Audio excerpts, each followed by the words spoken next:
It's no secret our schools are packed now more than ever. That's why both Midland and Ector County ISDs moved fast to change boundary lines, but no one believes that is a permanent solution. The oil industry is setting the pace for what's to come in West Texas. High prices mean more business. More business means more people, and that translates to more students in our schools. Jeff Horner directs secondary campuses in Midland ISD. Our next year priorities are to have a space for a kid, to have a desk for a kid, and have the best teacher in front of that kid. Short-term solutions include changing boundary lines and adding more portable classrooms. More than 300 students who are currently in the Goddard attendance zone will now be split between Alamo and Abel junior highs. It's basically the only way to accommodate for those kids until we build new facilities. It's the same story in Odessa. ECISD also just approved changes to elementary and middle school boundary lines. We've got some room at some schools.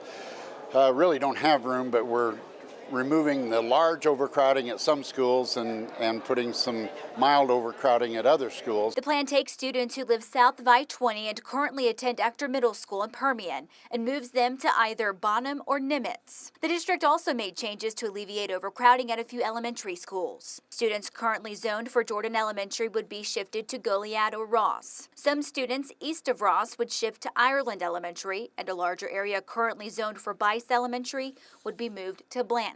You can see that the district is very overwhelmed right now. It's going to be an ongoing problem, and we understand that. Increased enrollment has been a challenge for several years, and like everything in our area, it's driven by the rise and fall of the oil industry.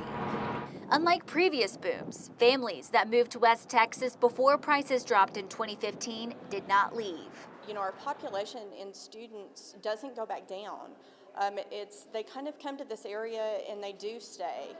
Public education has not seen a downturn in student population regardless of the price of oil and gas. With another rise in oil, already packed campuses are about to be under even more stress. Here's what both districts are working with. In Midland, they're ending the school year with over 25,600 students. ECISD has more, sitting at more than 32,200 students. A demographic study shows that by 2022, Midland could have over 28,000 students. And by 2019, ECISD could have up to 38,000. New boundary lines will get both districts through the next 3 years. But beyond that, leaders say more must be done. I fully anticipate that the growth of this community will necessitate that we come forward with a bond issue. So we have to understand that we have a growing student population, we have a growing community, and we've got to do everything we can to support it. But you've got to talk to us about where the priorities are.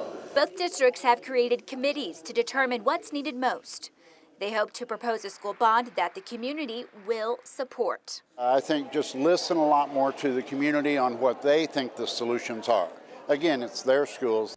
So the main takeaways from what's going on right now with the districts are listed here on the screen. First, boundaries have been adjusted, but even so, campuses are strained, and they will be for the next few years. Next, bond committees have been formed to eventually present a bond proposal for new buildings. But even then, as you see right here, voters will have to approve before anything can be built. Reporting in the studio, I'm Tatum Gwynn, CBS 7 News.